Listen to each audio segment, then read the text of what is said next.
লাইনে লাইনে সাজানো ইফতারি প্লেট, সঙ্গে নানা রকম খাবার ও পানীয়, কিন্তু প্রতিটি প্লেটের সামনে একটি করে খালি কৌটা বক্স। কৌটাগুলোর নাম দেওয়া হয়েছে সারপ্লাস বক্স। গায়ে লেখা রয়েছে, প্রয়োজনে আপনার অতিরিক্ত খাবার সারপ্লাস বক্সে রাখুন। অর্থাৎ যিনি যে খাবারটি খাবেন না বা কম খান, তিনি অতিরিক্ত খাবার এই সারপ্লাস বক্সে রাখবেন। সেই অতিরিক্ত খাবার দেওয়া হবে এতিম দুস্থদের। বৃহস্পতিবার 20 মার্চ জুলাই আন্দোলনের শহীদ পরিবার, সাংবাদিক এবং বিশিষ্টজনের সম্মানে বাংলোতে ইফতারের আয়োজন করেন খুলনা রেঞ্জের ডিআইজি রেজাউল হক।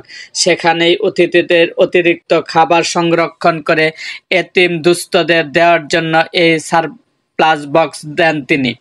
পরিকল্পনা মতো 40টি সারপ্লাস বক্স প্রায় 100 শিশুর খাওয়ার মতো ইফতারি জমা পড়ে।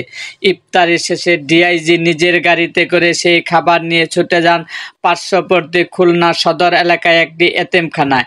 সেখানে এতিমদের রাতের খাবারের ব্যবস্থা হয় এই সুস্বাদু নানা খাবার দিয়ে।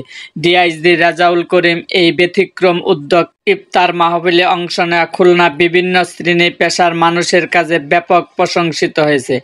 এর আগেও খুলনা যোগদানের পর কয়েকশো পুলিশ কর্মকর্তা ও কনস্টেবলকে বদলি করার জন্য প্রকাশ্যে লটারি ব্যবস্থা করে আলোচনায় এসেছিলেন তিনি।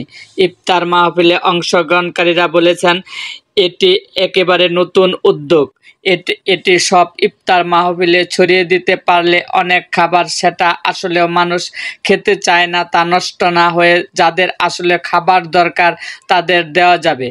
এতে খাবার অপচয় না হয়ে বরং পথশিশু ও ছিন্নমূল মানুষের খাবারের জন্য সহায়ক হবে।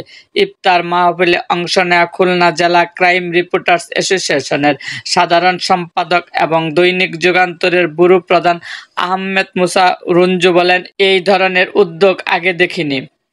এটি নিঃসন্দেহে একটি মহৎ কাজ। এটির মাধ্যমে দুই দিকে উপকার হবে। অনেক সময় দেখা যায় প্লেটে থাকা কিছু আইটেম অনেকে খেতে চান না, ফলে বাধ্য হয়ে সে খাবার না খেয়ে বা আংশিক খেয়ে উঠে যান, ফলে খাবার অপচয় হয়। ডিআইজির এই উদ্যোগের ফলে সেই খাবার যদি খাওয়ার আগে সারপ্লাস বক্সে উঠিয়ে রাখা যায়, তাহলে দরিদ্র মানুষ বা পথশিশুদের মাঝে বিতরণ করা যাবে। এরকম আরও ভিডিও পেতে এবং রাজনৈতিক অঙ্গনের নানা ঘটনা ও ইতিহাস জানতে আমাদের মুক্তাগাছার ইতিহাস মিডিয়া ইউটিউব চ্যানেলটিকে সাবস্ক্রাইব করুন এবং পাশে থাকা বেল আইকনটি বাজিয়ে দিন।